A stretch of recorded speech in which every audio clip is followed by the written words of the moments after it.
Bonjour à toi, chers zappeurs, bienvenue dans le monde fantastique du cinéma, des séries télé et de la musique. Aujourd'hui, nous allons ouvrir le dossier numéro 21 de Zappa Show et revenir sur le film Alien Romulus. Donc si cela t'intéresse, ne zappe pas. Avant d'aller plus loin, je voulais te demander de ne pas hésiter à liker, partager et commenter cette vidéo. C'est comme ça que ma chaîne vit et que mes vidéos peuvent être visibles par les autres. Et n'hésite pas non plus à t'abonner. Donc, Alien Romulus est un film réalisé par Fede Alvarez, à qui on doit le très bon Don't Breathe et l'excellent Evil Dead. Je crois qu'il date de 2016, c'était un reboot, remake, je sais plus ce que c'était, mais en tout cas c'était un très très bon film que j'avais beaucoup apprécié. Et du coup, il y a toujours Ridley Scott qui rôde dans les parages, puisque depuis Prometheus et avec Covenant, etc., là, Ridley Scott garde la mainmise quand même sur son univers à lui. Le film est sorti en août 2024 et en une semaine, il a atteint au box-office un box-office de 100 millions de dollars pour des dépenses qui s'élèveraient autour de 80 millions de dollars avec les dépenses marketing. Donc le film est rentabilisé et devrait l'être largement. Il s'agit également du deuxième meilleur démarrage de la franchise. Il faut savoir qu'il y a quand même déjà eu 9 films après Prometheus. Donc voilà pour ce qui est des points vite faits concernant Alien Romulus. Au niveau de l'histoire, de quoi parle Alien Romulus? Donc nous avons Tyler, Kay, Bjorn, Navarro et les deux personnages Rain et son droïde Andy qui vivent sur une colonie de Weyland, une colonie qui est hostile, où il n'y a pas de soleil et où les gens sont exploités, ils sont mineurs. Et du coup, ils doivent avoir des crédits. Et quand ils ont ces crédits, ils peuvent espérer pouvoir partir sur une autre planète. Mais malheureusement, on constate très vite que même lorsqu'on a ces crédits, en fait, ils font des petites magouilles. Et puis, les gens doivent en avoir encore d'autres et donc sont bloqués encore pendant des années sur la planète. Mais heureusement, Tyler va recevoir un signal d'un vaisseau abandonné et il va décider, donc avec toutes les personnes dont je t'ai parlé tout à l'heure, et à bord de son vaisseau, le Corbelan, d'aller dans ce vaisseau-là pour récupérer des caissons d'hypersommeil. Parce que, en fait, leur but, c'est d'atteindre la planète Ivaga, une planète où il y a du soleil, où il fait meilleur vivre, où il n'y a pas autant de maladies, etc. Et donc, le Corbelan n'est pas équipé de caissons d'hypersommeil et il s'avère qu'il peut potentiellement en avoir dans ce vaisseau laissé à l'abandon en orbite, quoi.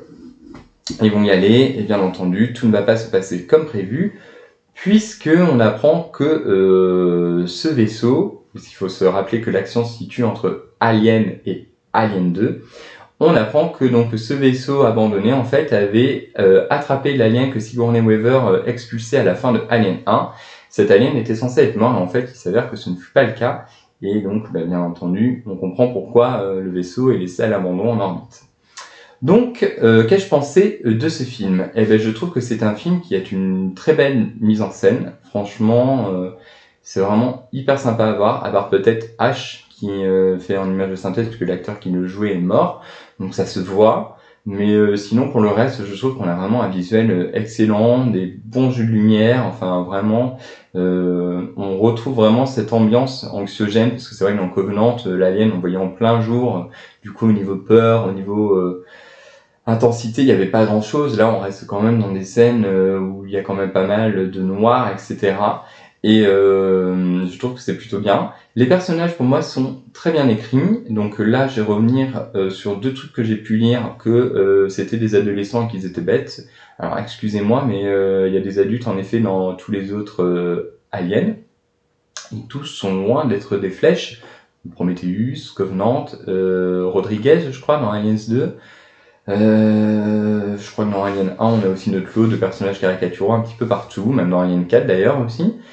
Donc, faut arrêter de dire que ici, ils sont bêtes. Je trouve que justement, en plus, ces personnages-là sont plutôt intelligents dans le sens où, quand le facehugger s'enroule autour, ils se disent, ah, peut-être que le froid pourrait faire en sorte qu'il va se dérouler, parce que si on essaye de couper, il va y avoir de l'acide, etc.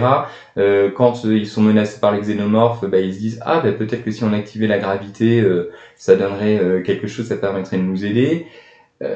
Voilà, moi je trouve que les personnages, quand ils sont bloqués derrière la porte, qu'ils n'ont pas les accès, ils pensent à aller voir le droïde qui est laissé à l'abandon, qui a peut-être une puce, et à la transférer sur leur droïde et faire la mise à niveau. Enfin, les personnages sont loin des bêtes, et ceux qui ont dit que celle qui s'injecte le produit noir est bête, enfin je rappelle que celle qui s'injecte le produit noir est quasiment seule pendant tout le film. et qu'elle n'a pas la connaissance de ce que nous on sait en tant que spectateur, parce que nous on est omniscient, on sait tout ce qui s'est passé dans la saga, mais elle ne le sait pas, et puis elle est quand même en grande souffrance, elle est enceinte, et elle a été quand même capturée par un xénomorphe, elle est très affaiblie, elle a quand même fait des chutes au cours du truc. Au bout d'un moment, on peut comprendre qu'elle souffre et qu'elle se dise que cette solution peut peut-être l'aider. Bon, on sait très bien que c'est une mauvaise idée, mais voilà, moi je trouve pas que les réactions des personnages soient débiles, et je trouve au contraire qu'ils sont plutôt intelligents, et même le contexte qui fait qu'ils vont se rendre sur le vaisseau abandonné est lui aussi intelligent. Donc ça, c'est pour répondre aux critiques des gens qui disent que les personnages, parce que c'est des teenagers, ils sont juste là pour ameuter un nouveau public pour la saga Alien et qu'ils sont pas intelligents, mais en fait, je suis désolé, mais la saga Alien n'a jamais brillé pour l'intelligence de ses personnages. En tout cas, d'une partie. Deuxième part, j'avais lu aussi que les personnages, oui, c'était woke, une asiatique, un black, patati patata, enfin bon, on a un black dans Alien 1, on a Rodriguez dans Alien 2, on a, je crois, un black dans Alien 3, on a une relation quand même très ambiguë entre Winona Ryder, le droïde d'Alien 4, et Sigourney Weaver, donc bon, voilà, faut arrêter de dire que Disney fait du wokisme à tout va, ça leur a rien à faire, mais là pour le coup, je trouve que c'est pas entendable, parce que la saga Alien, elle a toujours inclus des personnes de différentes ethnicités. Donc voilà, pour moi c'est pas un argument valable. Ensuite, donc le deuxième point qui est le titre de ma vignette, qui revient sur l'hommage ou le fanservice. J'ai lu beaucoup que c'était qu'une succession de copies de scènes et que c'était que du fanservice gratuit. Alors le fanservice, je vais vous relire la définition. Le fanservice est une pratique qui consiste à alimenter la passion des fans et leurs fantasmes avec des contenus digressifs ou superflus, qui leur sont spécialement destinés. Alors, je suis désolé. Ici, en effet, on a des scènes, on a des choses qui rappellent fortement, en fait, toute la saga Alien durant tout le film. La cage d'ascenseur avec Ripley qui sort, et puis bah là, cette espèce d'ascenseur monte charge aussi avec Reign dedans, mais c'est utilisé complètement de manière différente. On a le clin d'œil à la fin avec à la fin de Alien Resurrection, où le fils de Sigourney Weaver, l'alien, la créature, meurt aspiré par un trou, et là on a encore cette créature un petit peu, enfin très laide d'ailleurs, faut le dire, et qui, pareil, il y a la coque, mais là c'est beaucoup plus immense, quoi. C'est pas un petit trou, quoi. C'est vraiment quelque chose. Il y a la ceinture d'astéroïdes qui va percuter le vaisseau, et du coup, bah, ça va s'ouvrir et le truc va être donc voilà, je trouve que il y a certaines choses en effet qui sont reprises, il y a des scènes qui sont, il y a des clins d'œil, mais en fait c'est pas semblable, c'est réapproprié. Il y a la gravité, la scène du début enfin la scène où ils essayent d'enlever le facehugger, en effet c'est pas du tout la même scène puisque là ils utilisent une autre stratégie, etc. Il y a des hommages qui sont faits, mais on sent que c'est pas du fanservice gratuit. Le seul moment où il y a du fanservice gratuit dans le film, et c'est un moment qui m'a profondément dérangé, qui m'a fait rager, qui m'a fait sortir du film, c'est le moment où le droïde de Reign dit ne la touche pas, sale PUTE. Bon, pourquoi il dit ça? Ça n'a pas la même puissance, ça n'a rien à faire ici, et puis en plus c'est pas une reine, c'est un xénomorphe. Donc déjà c'est pas une PUTE, ça serait plutôt autre chose, quoi. Donc voilà, ça c'était vraiment gratuit, pour moi ça n'avait aucun sens à ce moment donné du film. En revanche, pour le reste, je trouve que le film fait preuve d'une créativité, et je trouve que les gens sont hyper sévères.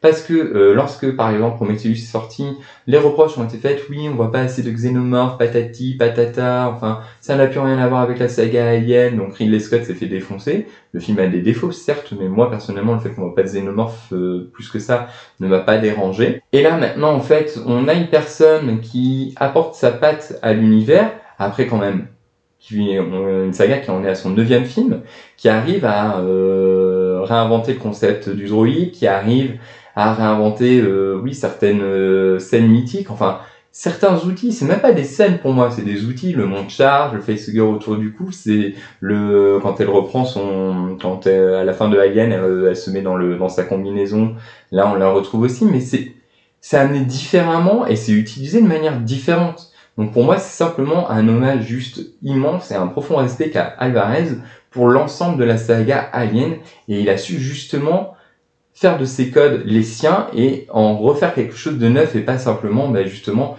faire une succession d'images. Il aurait pu en effet refaire les scènes à l'identique, les coller, prendre le meilleur de chaque truc, les coller et faire un film. Là, je suis désolé, c'est réutilisé dans des contextes complètement enfin, dans des contextes différents. Il ne fait pas des copier-coller des anciens aliens. Donc là-dessus, je suis pas d'accord. Pour moi, on est vraiment sur un hommage. Le fan service, ça serait plutôt si on tape du côté de No Way Home, par exemple, où on voit la scène où Andrew Garfield plonge pour essayer de récupérer Zendaya là, et ce qui fait écho avec sa scène dans Stacy où elle meurt dans le volet 2. Il y a aucune intensité, c'est un copier-coller la pure de scène, c'est la même scène, mais en beaucoup moins intense, avec beaucoup moins de dramaturgie, puisque de toute manière, il n'y a pas de lien entre les deux personnages. Voilà un exemple. Dans Deadpool et Wolverine, dont j'ai déjà parlé juste ici d'ailleurs, c'est exactement la même chose. On fait revenir des personnages qui n'ont aucune utilité pour le déroulé du film. Tu vois, Blade, dans tout 5 minutes dans le film, qu'est-ce que ça apporte clairement, quoi. Ça aurait été un soldat lambda, ça aurait été la même chose, quoi. Mais c'est juste parce que ça s'appelle Blade, les gens sont contents. Ouh, ils ont revu Blade. Ça, pour moi, c'est du fanservice gratuit parce que ça n'apporte rien.